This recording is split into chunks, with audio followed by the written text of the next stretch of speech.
La inflación de febrero fue del 2,4%, ha acumulado 66,9% en los últimos 12 meses, con un fuerte impulso del rubro alimentos y bebidas por la suba de la carne, producto de una alta incidencia en el índice de precios al consumidor, lo decíamos, ¿no?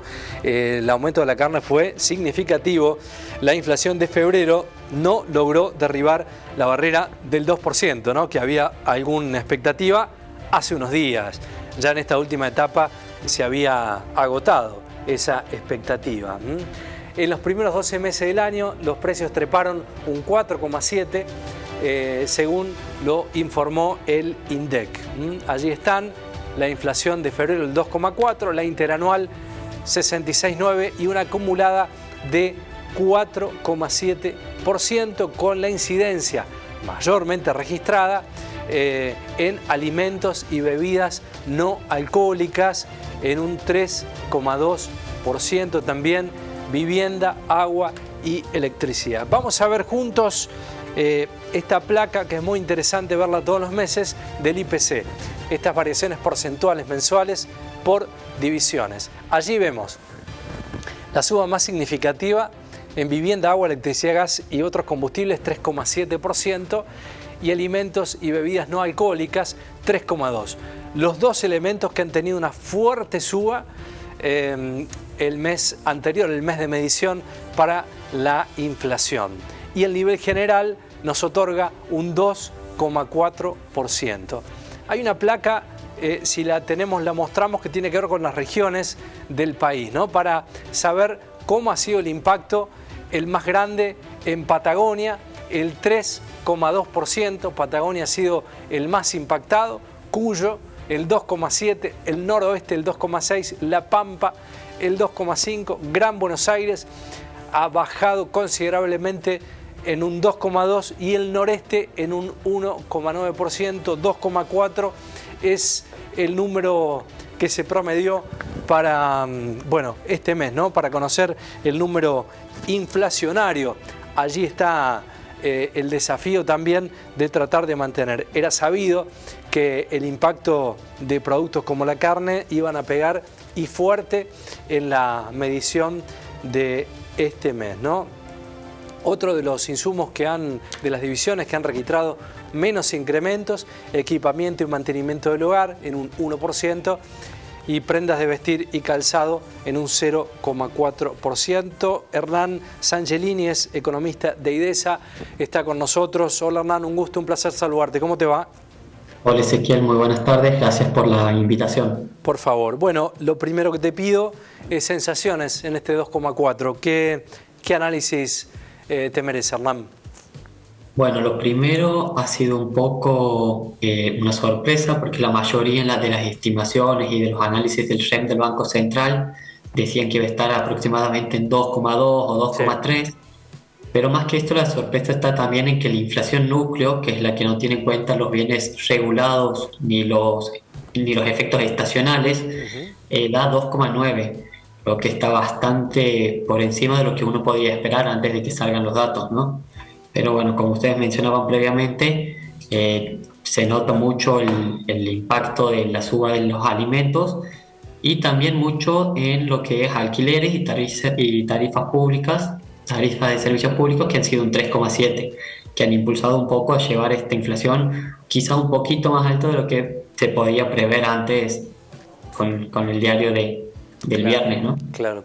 El otro dato que estábamos leyendo, que arrojó el INDEC hace algunos minutos nada más: un hogar de 4 integrantes necesitó 1.058.000 pesos, redondeando, para superar el umbral de pobreza, ¿no?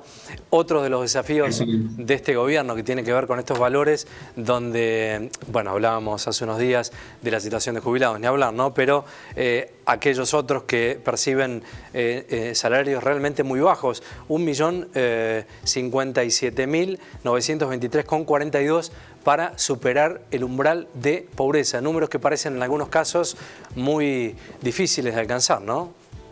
Sí, tal cual. Si nosotros miramos la evolución de los salarios a lo largo del 2024, vemos que la mayor parte del año han estado por debajo de la inflación, lo Claro. que significaba, bueno, una gran pérdida en el poder adquisitivo de la gente.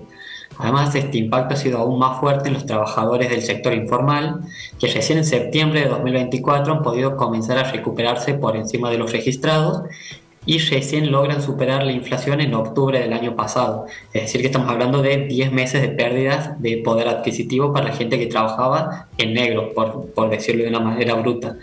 Mientras que en el caso de los formales, si bien siempre han estado un poco en mejores condiciones a lo largo del año que los informales, recién en diciembre de 2024 han podido estar por encima de la inflación, que es una característica que se espera que se mantenga en estos meses de enero y febrero, lo cual sería muy importante para poder empezar a recuperar de a poco ese poder adquisitivo que se ha perdido a lo largo de todo el 2024.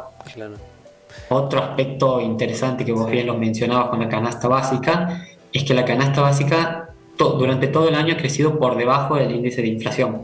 Si bien vemos que está en niveles altos, bueno, justamente se va de la mano con esto de la pérdida del poder adquisitivo de la gente, Es cierto. y ha estado siempre incrementándose en una menor variación porcentual que la inflación. Que esto podemos tratar de verle lo positivo, que de decir, bueno, los costos de los bienes esenciales no han subido al mismo ritmo que el nivel general de precios, lo que nos puede llegar a ser un poco más optimistas de cara a futuro en el hecho de decir, bueno, la canasta básica está creciendo un poco por debajo de la inflación, los salarios en diciembre están empezando a recuperar de poquito, muy de a poquito, por encima de la inflación, de esperar a que esto se mantenga, si esto se sostiene, de poder empezar a tener una recuperación mayor de lo que es los salarios para todos los trabajadores argentinos. Claro. Hernán, empieza a ser el piso este de la inflación de los números que empieza a medir mensualmente el INDEC con la gestión Milei, ¿no? Parece que se ha instalado en el piso estos valores, ¿no? Sí, el 2% va a ser algo muy difícil de romper por todo el efecto de rezagado que trae la inflación, y sumado a que también el crawling peg que está haciendo el gobierno Es cierto. es del 2% de la devaluación constante que va haciendo del dólar oficial, por lo que pareciera ser, por lo menos a simple vista ahora, el piso es de 2%, como la gran barrera a romper, lo que se lo puede ver como el siguiente gran desafío que tiene que tener. Hernán, ¿y cuál sería el desafío que el gobierno debiera asumir para perforar ese 2%, a tu criterio, ¿no? Bueno, para mí la clave está en generar, mantener esta estabilidad macroeconómica que se está dando, Sí. y para poder hacer que esto sea sostenido en el tiempo hay que darle, desde mi punto de vista, es necesaria una reforma tributaria para que para que podamos tener, primero, por múltiples razones, ¿no? En la economía está todo interrelacionado entre sí. Pero para empezar necesitamos que no tener el 50% de la economía en negro, se necesita una reforma tributaria por ahí para que sea más fácil de emplear, para que podamos tener más gente en el sector registrado Sí. y así poder ver una recuperación de salarios más rápida. Eso por un lado. Y por otro lado, tratar de mantener la estabilidad macroeconómica para mantener este superávit que permita ir de a poco logrando reducir esa brecha del 2% que tenemos de inflación. Claro, claro. Hace algunos minutos hablábamos también de un dato que se conoció en el día de ayer de la industria, el uso de capacidad instalada que no despega, ¿no? Parece amesetarse. Desde lo económico y desde la experiencia que ustedes tienen, ¿cuál es la confianza que falta en el empresario pyme, industrial en la Argentina, para lograr despegar? ¿Cuáles serían esos condimentos necesarios para, bueno, tener confianza y cambiar fundamentalmente el rumbo económico de las empresas? Bueno, aquí justamente en la economía todo siempre va relacionado. Yo recién te mencionaba lo necesario de una reforma tributaria. Sí, Aquí también lo vemos por el lado de las empresas, porque con tantos impuestos, con unos ingresos brutos que te generan problemas a la competitividad, sí. es muy difícil de que nos puedan venir inversores que ayuden a aumentar la capacidad de Argentina a la hora de producción. Es más, incluso un gran problema que tenemos actualmente es que no somos competitivos a nivel nacional, nuestros productos no son competitivos debido a que, bueno, estamos tenemos una moneda devaluada. Entonces, algo fundamental va a ser justamente una reforma tributaria, tratar de aliviar a tanto las pymes, Sí. que son el 80% de la actividad, como a las grandes empresas, para que se pueda destrabar esto que usted decía y poder hacer más inversión en la industria y que de una vez por todas la actividad económica argentina pueda volver a tomar una senda positiva y con mayor escala de la que ha mostrado en los últimos meses. Claro, exacto, sí. Uno de los grandes desafíos que tiene el gobierno, ¿no? Indudablemente la política también tiene otras prioridades, indudablemente. También hay que hablar, digamos, de una cuestión positiva que tiene que ver con, siempre recuerdo, ¿no? Ese 25%, ese diciembre en el que Alberto Fernández deja el gobierno y estamos hoy analizando números, bueno, extremadamente mucho más bajos. Mirando la otra mitad del vaso, la recuperación económica ha sido relativamente rápida, digo, midiendo tiempos económicos. Hernán. Sí, nosotros cuando iniciaba el gobierno de Milei, Sí, lo que se esperaba es que la recuperación sea en forma de W, es decir, una caída y una claro, rápida exacto. recuperación. Algo que no se ha visto, pero se está viendo que va como en forma de U. Ha habido una caída y va habiendo una recuperación lenta, pero lo importante es que se pueda sostener esta recuperación con el paso del tiempo, para así no solo recuperar en términos de actividad, sino también en términos de salario, para el poder adquisitivo de la gente, y de una vez por todas tratar de romper esa barrera del 2% que nos viene trabando de inflación. Claro. Seguramente, hablando de este piso de no menos de un 2%, uno imagina que, lo decíamos, uno de los productos que más impactó también fue el aumento de la carne y va a impactar seguramente en la medición del mes siguiente, ¿no? De este mes. Sí, tal cual. Bueno, justamente lo que tenía el verano es que tiene un factor estacional. Claro. Por ejemplo, justamente ustedes antes de presentarme decían que en enero lo que más había subido eran los restaurantes y hoteles. Ahora en febrero eso ya tanto no lo vemos, vemos más cuestiones de comida.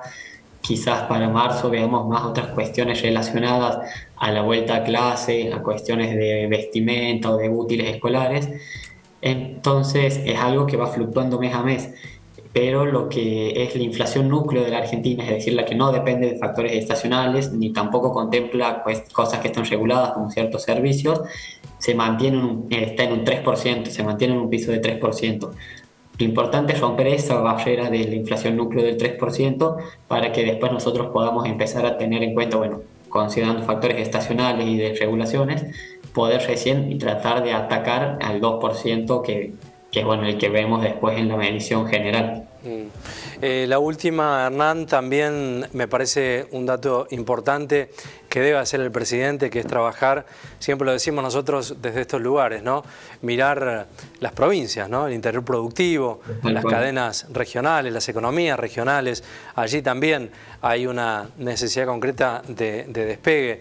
¿Qué visión tienen, si las tienen, Hernán, respecto a esto, ¿no? Del interior productivo, de las economías regionales? No, consideramos que es completamente fundamental darle una mirada a todo el país, indiferentemente de la región, dado que, bueno, podemos ir viendo distintas zonas productivas dependiendo de qué sector analicemos, pero nosotros creemos que es muy importante, bueno, como país federal que somos, que cada provincia pueda tener también su Claro. autonomía económica para poder progresar en lo que es en la materia de las exportaciones y de sus recaudaciones, así no tener que depender tanto del Estado Nacional y de esta forma se pueda dar una recuperación más rápida de todo el país. Actualmente nosotros habíamos propuesto hace un tiempo que los ingresos brutos sean absorbidos por el IVA, dado que ingresos brutos es un impuesto muy distorsivo. Sí. Nosotros habíamos propuesto que se absorban en IVA y que sea algo que recaude las provincias. Nosotros haciendo esto lo que le damos a las provincias es, bueno, primero es darle un enfoque más federal a la economía y segundo es buscar que las provincias tengan incentivos a mejorar y a invertir y a producir, porque si no lo que pasa hoy con la comparticipación es que muchas provincias del norte, por ejemplo, saben que van a recibir fondos coparticipables, entonces quizás no se esfuerzan en mejorar sus matrices productivas, que son realmente importantes. Entonces, la idea de esto es que las provincias, al recibir el IVA como para poder autofinanciarse, tengan ese incentivo a mejorar sus propias matrices y así poder mejorar todo lo que es el interior del país. Incluso nosotros hacíamos un análisis de que si se llevara a cabo esto en este preciso momento, 21 provincias ya serían capaces de autofinanciarse. Bueno, qué importante eso. Dejo un paréntesis para hablar en la próxima de eso, ¿no? Para desarrollarlo. Porque, claro, hay un grito ahogado, ¿no?, de las provincias para ese despegue productivo. Gracias, Hernán, por el tiempo. Te mando un abrazo. Muchas gracias a ustedes. Que tengan un buen día.